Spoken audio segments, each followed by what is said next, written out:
बिस्मिल्लाहिर्रहमानिर्रहीम। अस्सलाम वालेकुम। उम्मीद करती हूँ आप सब खैरियत से होंगे। आज की वीडियो में मैं आपको बताने वाली हूँ बासी रोटी खाने के फ़ायदे।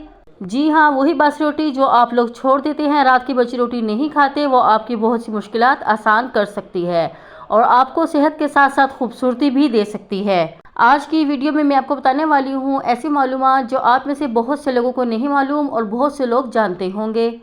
आजकल लोगों को कम उम्र में झुर्रियाँ और स्किन लटकने की शिकायत हो जाती है, जिसकी वजह से ये बहुत सी क्रीमों और दवाओं का इस्तेमाल करने लगते हैं। लेकिन अगर आप नाश्ते में बासी रोटी खाना मामूल बना लेंगे तो आपका ये मसला भी ख़त्म हो सकता है। नंबर 2, जिस्मानी कमज़ोरी। आजकल छोटे बच्चों को बड़ों से ज़्यादा है, जिसकी वजह से वो हमेशा सुस्त और काहली का शिकार रहते हैं। वजह यह है कि ग़िज़ाएँ हमारी नाकिस हो गई हैं और हमारे जिस्म को मुकम्मल ग़िज़ाइयत नहीं मिल रही है। लेकिन हर कोई बहुत ज़्यादा विटामिन या प्रोटीन का इस्तेमाल नहीं कर सकता, मगर नाश्ते में बासी रोटी को ज़रूर खा सकता है। इसलिए नाश्ते में बासी रोटी को ऑयल में फ्राई करके खाएं, ये बहुत फ़ायदेमंद है।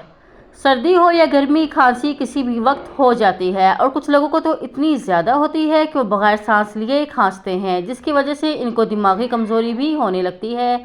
आपके इस मसले में भी बासी रोटी बहुत मुफीद है। बासी रोटी पर 1 चम्मच शहद लगाएं और रोल बनाकर खाएं, ये ज़्यादा फ़ायदेमंद है।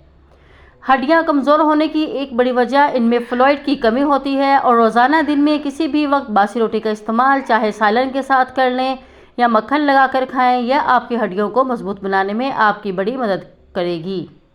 जिल्द पर एक्ने का मसला हर दूसरे शख्स का है, ऐसे में बासी रोटी को गुड़ के साथ खाएं, आपको जल्द ही फ़ायदा होगा और जिल्द पर कोई दाग धब्बा भी नहीं रहेगा। तो बासी रोटी आपको सेहत के साथ साथ खूबसूरती भी देती है। आप इसको ट्राई कीजिएगा तो देखिएगा आपको ज़रूर फ़ायदा होगा, क्योंकि रात की बची हुई रोटी सुबह तक बहुत फ़ायदेमंद हो जाती है। और अगर आपको मेरी वीडियो पसंद आई तो वीडियो को लाइक कीजिए, चैनल को सब्सक्राइब करना मत भूलिए। शुक्रिया। अल्लाह हाफिज़।